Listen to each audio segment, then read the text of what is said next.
Close your eyes and allow your thoughts to slow. Imagine the land long before stone arches crossed the sky, before channels of carved rock guided water with precision. This is Rome before aqueducts. The city is smaller now, younger, still learning where it belongs. 7 hills rise gently from the landscape, soft slopes, uneven ground. Between them, valleys collect mist in the early morning. The air is cool, the sun has not yet climbed high, and everywhere there is water. Long before Roman engineers shaped stone, water shaped Rome. Natural springs emerge quietly from the ground, fresh, cold, reliable. These springs determine where people settle, where paths form, where homes appear. The earliest Romans do not choose locations at random. They follow water. The Tiber River flows steadily nearby, not dramatic, not violent, a wide, patient river. It brings trade, fish, connection to the sea, but it is not always clean, not always safe to drink. So people turn again to the springs, to wells dug carefully into the earth. Wells become gathering places. People meet there in the early morning, voices low, movements slow. Water is drawn by hand, bucket by bucket. Every drop matters. At this time, Rome has no grand plan. There are no long channels, no arches, only adaptation. The city grows where the land allows it to grow. Houses follow the curves of hills. Streets bend toward water sources. Nothing is straight yet. This dependence on nature creates limits. When springs dry in summer, life slows. When rain is scarce, water must be shared carefully. Population cannot grow freely. The landscape decides what is possible. Early Roman writers and historians later remember this period as simple, but fragile. Water is always present in thought. Where will it come from tomorrow? Will it be enough? Small channels are carved first, not aqueducts, just shallow paths in earth and stone. They guide rainwater, divert small flows. These are early experiments, quiet observations. Rome is learning something important. Water does not need to be conquered. It needs to be understood. The land already shows where water wants to go. The hills slope gently. Gravity whispers directions. In the early mornings, fog rests in the low ground. Dew forms on grass. Everything feels connected. Earth, water, life. This is a city listening. Before stone carries water, the ground does. Before engineering, there is attention. Over time, the population grows. More homes, more baths, more daily needs. The old springs still flow, but they are no longer enough. Wells must be deeper, paths longer. The land begins to resist. And slowly, almost without announcement, a question forms. What if water could come from farther away? What if the hills themselves could guide it gently into the city? But that idea belongs to the future. For now, Rome remains close to the earth, dependent, patient, built around what nature provides. This early Rome is quiet. No massive structures dominate the horizon, only hills, trees, water moving where it always has. And in this simplicity, a foundation is laid, because before water ever flowed through stone, it flowed through land. Before it followed human design, it followed gravity, and Rome learned to watch. In the next part, the Romans will begin to guide water without forcing it. They will follow gravity and let water choose the path. Let your thoughts rest here for a moment, in the soft light of early Rome, where water moves freely. and the city is still listening.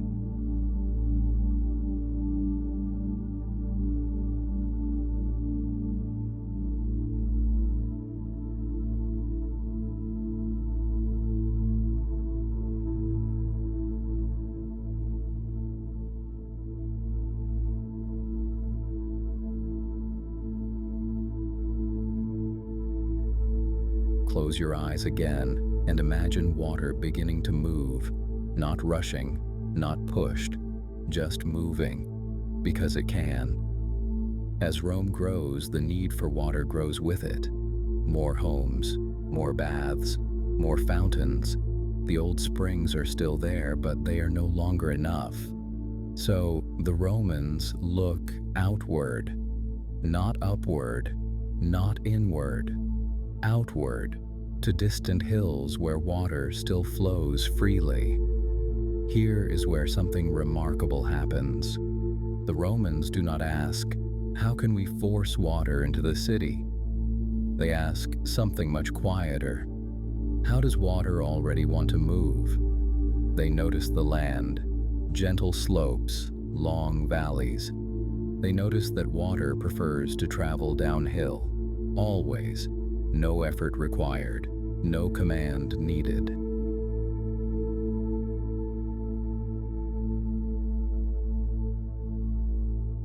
This becomes the guiding principle. Gravity, not strength, not speed, just a slow, constant pull. Roman engineers design channels with an incredibly small slope, so small it is almost invisible, sometimes just a few inches over an entire mile. Enough to keep water moving, not enough to make it rush.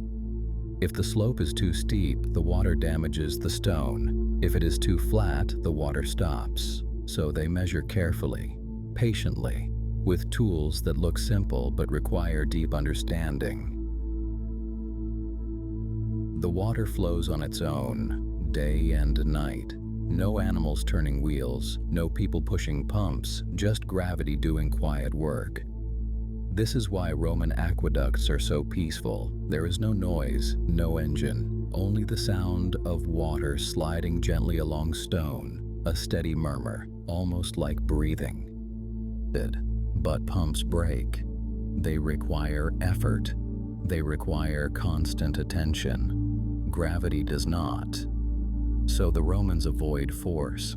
They choose reliability. They choose a system that works even when no one is watching.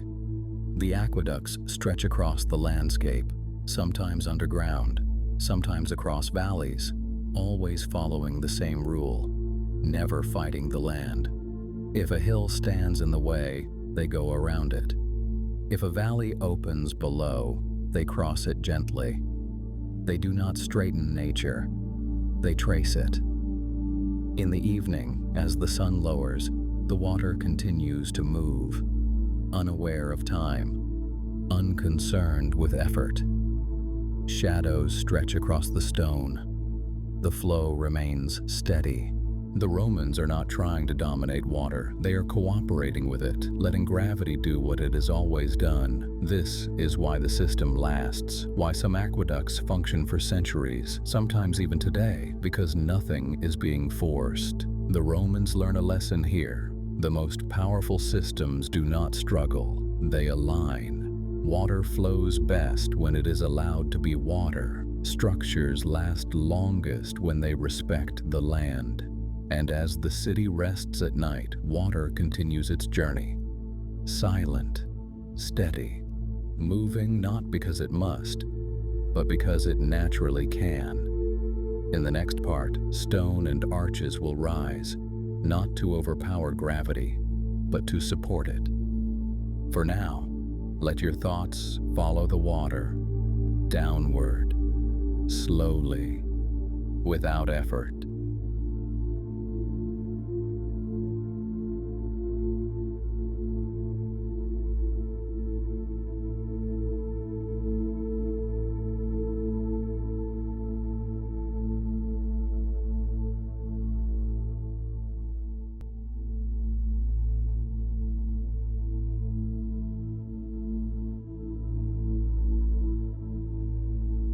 As night settles in, imagine the sound of water continuing its gentle journey. Now imagine what carries it: stone, cool, still, unmoving. The Romans understood something deeply. Water may flow, but stone must endure. So when aqueducts crossed valleys, they did not build walls. They built arches. At first glance, an arch looks simple: two sides, a curve, an opening beneath. But this shape holds a secret. An arch does not fight gravity. It works with it.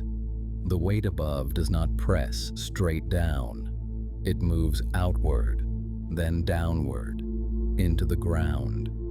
Each stone supports the next. No single block carries the burden alone.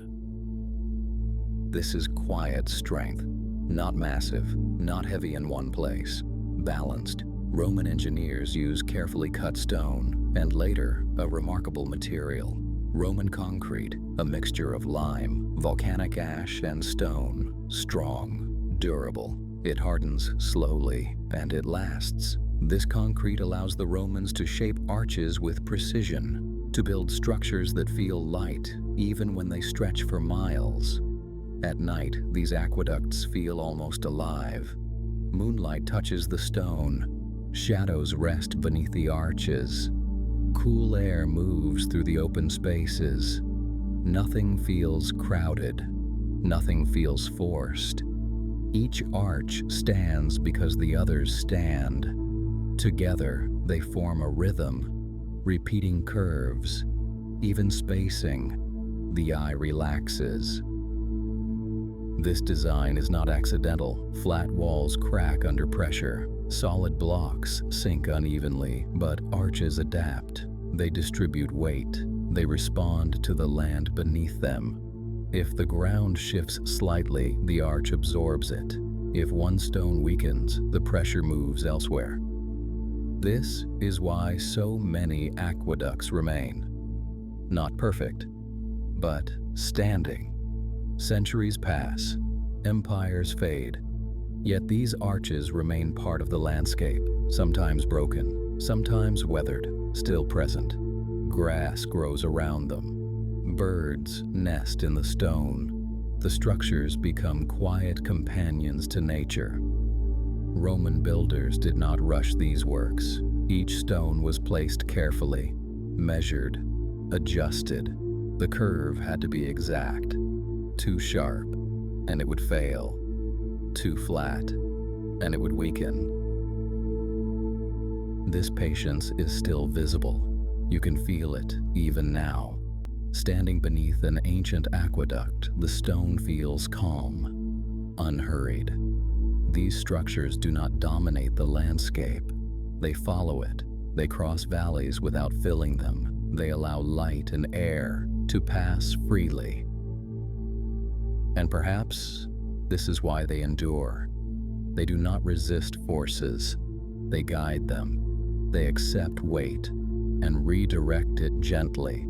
The Romans built with understanding, not just of materials, but of balance.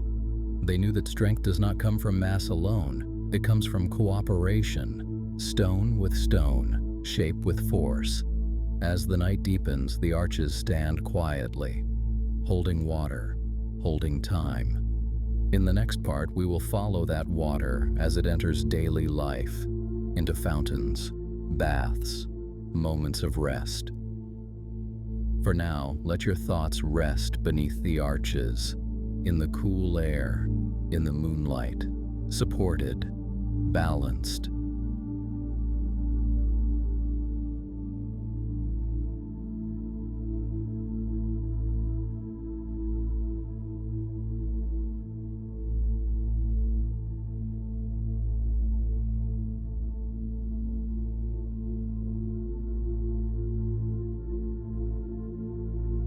The water has arrived, not with noise, not with celebration. It simply appears. After traveling across hills, through stone channels and arches, the water enters the city, and here it becomes part of everyday life. Imagine the Roman baths, large spaces of stone and light. Steam rises slowly into the air. The scent of warm water and minerals lingers. Footsteps echo softly on marble floors. Voices are low, unhurried. These baths are not a luxury for the few. They are public, open to almost everyone, rich and poor, young and old. Water flows continuously. Fresh water replaces used water again and again. The Romans do not think of bathing as an occasional act. It is routine, a daily rhythm. Cleanliness is part of health, part of balance, part of civilization. Warm rooms ease the body. Cool pools refresh the skin. Movement is slow. Conversation drifts. Nothing feels rushed. All of this is possible because water never stops arriving. The aqueducts do not sleep. Outside the baths, fountains flow day and night. In courtyards, at street corners, clear water spills gently into stone basins. People stop briefly to drink, to rinse hands, to pause. These fountains are everywhere, so common they almost disappear into the background. Children play nearby, animals drink. Life gathers quietly around moving water. The sound is constant, a soft, steady murmur. It cools the air. It calms the city. Most people do not think about where this water comes from. They do not picture distant hills or long channels of stone. They simply trust that it will be there. This is silent luxury, not gold, not decoration, but abundance, clean water, available without effort. Even Roman homes feel its presence. In kitchens, in small gardens, in private basins, water becomes part of the household, part of routine. The Romans build sewers as well. Water does not just arrive, it leaves. Waste is carried away. Streets stay cleaner. Illness spreads less easily. This too is invisible work, not admired, not celebrated, but essential. The aqueducts make all of this feel normal. So normal that people forget how extraordinary it is.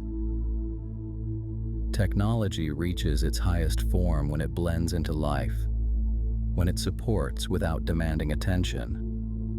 The baths do not feel like machines. They feel like spaces. The fountains do not feel engineered. They feel natural, as if the city itself has learned to breathe.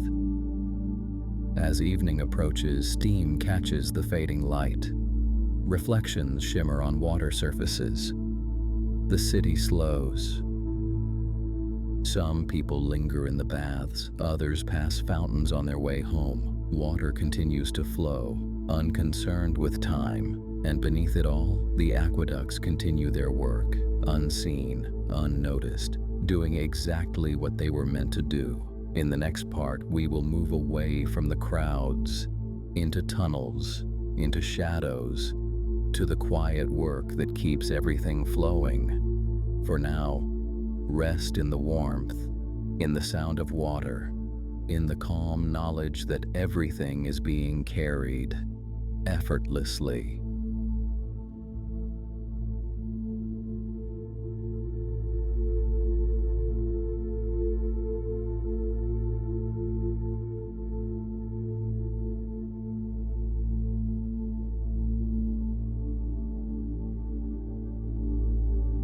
As the city grows quiet and voices fade into the distance, the water continues to move, unseen, uninterrupted. But this flow does not happen by chance. Behind the baths and fountains, behind the stone arches and channels, there is another world, a quieter one. Roman aqueducts require care, not force, not constant rebuilding, but attention. Special workers are assigned to this task. They are not famous. Their names are rarely remembered, yet the system depends on them. They walk the length of the aqueducts, slowly, carefully, listening. Much of their work happens underground, in narrow tunnels carved through rock. The air is cool, light is dim. Footsteps echo softly. Water flows beside them, always moving, a steady presence. Over time, mineral deposits build up. Calcium slowly coats the stone. If left alone, the channel narrows. The flow weakens, so the workers clean, patiently scraping the stone, removing layers by hand. This is not dramatic work. It requires no speed, only consistency.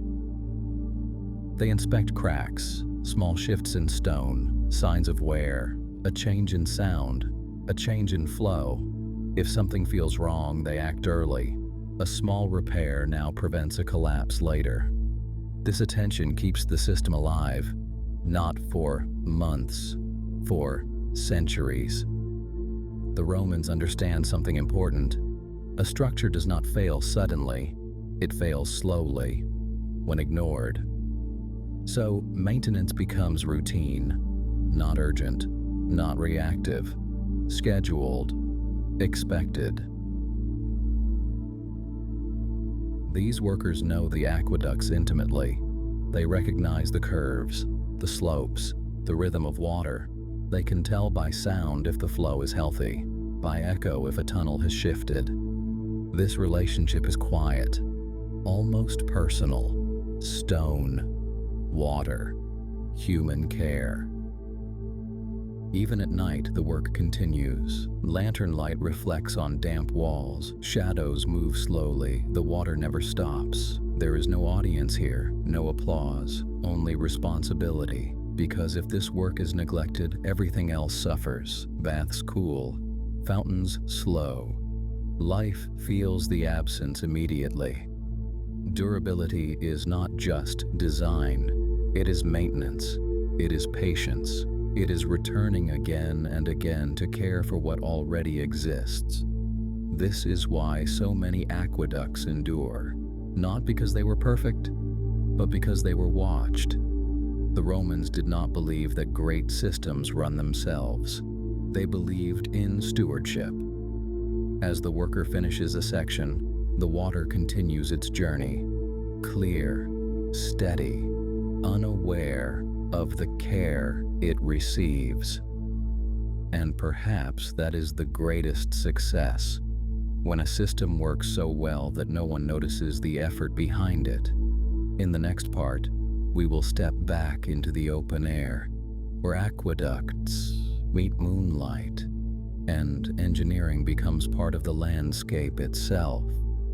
For now, let your thoughts slow, like footsteps in a tunnel, measured, calm, echoing softly before fading into silence.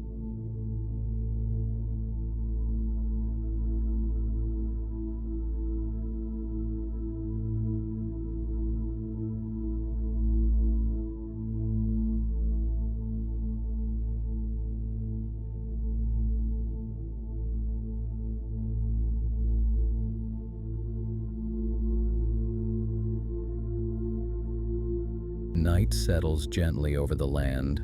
The city grows quiet, voices fade, footsteps slow, and beyond the city, the aqueducts remain. Under the moonlight, they look different now, softer. The stone cools in the night air, shadows stretch beneath each arch. Nothing moves quickly. The moon rises above the hills. Its light touches the aqueduct slowly, as if discovering it again. Stone turns silver, edges blur. The structure feels less built and more grown. During the day, the aqueduct is engineering. At night, it becomes part of the land. The arches follow the natural curves of valleys. They do not cut straight lines through the earth. They bend. They rise where the land rises. They lower where it falls away. From a distance, the aqueduct looks like a continuation of the hills, a rhythm that echoes the terrain. repeating shapes, gentle proportions, nothing abrupt. Ofa, water continues to flow, invisible in the darkness but always present. Its sound is faint, a soft whisper moving through stone. Silver reflections appear where water catches moonlight, brief, delicate, gone again. The Romans never meant for their structures to dominate the landscape. They wanted them to belong. Where the land opens into a wide valley, arches stretch lightly across it. They do not fill the space, they frame it. Air moves freely between them. Night birds pass through without resistance. Grass grows around the foundations, trees rise nearby. Over time, nature moves closer, and the stone does not resist. Moss settles into cracks. Vines trace the edges of arches. The aqueduct accepts this quietly. Even as centuries pass, the structure does not feel old. It feels settled. This is the result of respect. The Romans observed the land carefully. They studied slopes, soil, and stone. They built where the land allowed them to build. They avoided unnecessary height. They avoided sharp angles. Everything follows the simplest path. At night, this harmony becomes easier to see, without noise, without movement, just form and space. The aqueduct does not announce itself. It waits. Moonlight shifts. Shadows move slowly. The arches remain. This balance is why these structures endure, not because they are heavy, but because they are aligned. They do not fight erosion. They accommodate it. They do not challenge gravity. They rely on it. The landscape changes around them. Civilizations rise and fade, but the aqueduct stays where it belongs. Standing beneath it at night, there is no sense of strain, no tension, only calm geometry resting inside the natural world. Engineering becomes quiet, almost invisible. The Romans understood something rare. The most lasting creations do not compete with nature. They continue it. As the night deepens, the aqueduct fades further into shadow. Still there, still flowing, still part of the land. In the final part, we will look beyond Rome itself, to what remains, long after the empire, to the flow that continues. For now, let your thoughts rest under the moon, among stone and silence, where nothing needs to be proven, where everything simply belongs.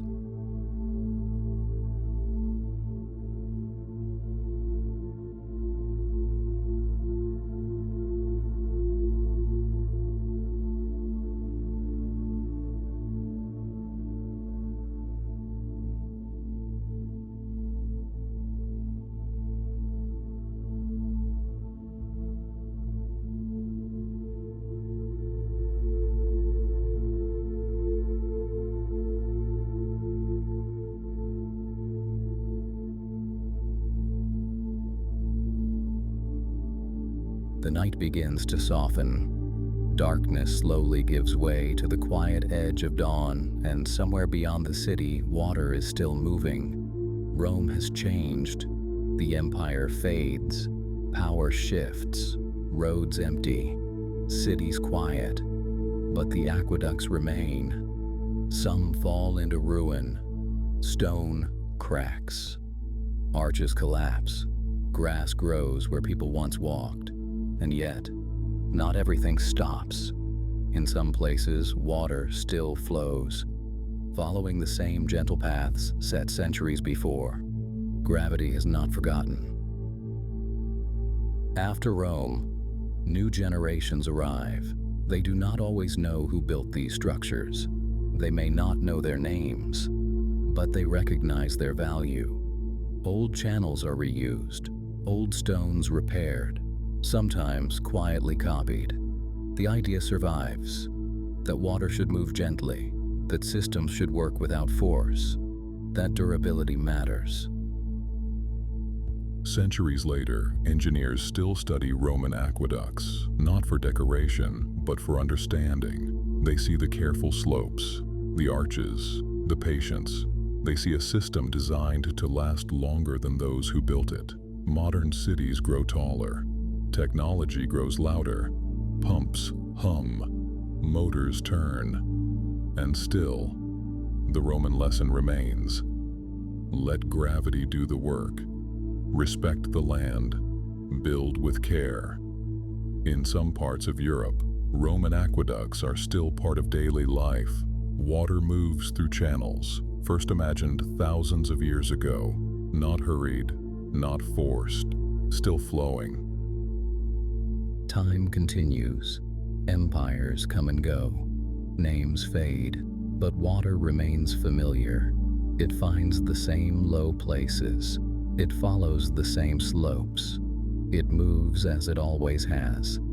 Standing near an ancient aqueduct at dawn, there is no sense of history pressing down, only continuity. The stone does not speak of conquest, it speaks of balance. The water does not remember empires, it remembers gravity. And perhaps that is why this story feels calm, because it is not about power, it is about flow. As the sky lightens, the aqueduct becomes part of the morning. Birds pass overhead. Wind moves gently through arches. Nothing asks for attention. Nothing demands meaning. The system continues because it was never built to dominate, only to serve. And now, as this journey comes to rest, there is nothing left to explain, no lesson to repeat, no conclusion to reach, only the image of water moving quietly through time. Empires disappear, stone weathers, cities change, but the flow remains. Let your thoughts slow like water following gravity. Let time feel wide. Let effort fade, and rest in the calm knowledge that some things continue simply because they were built to.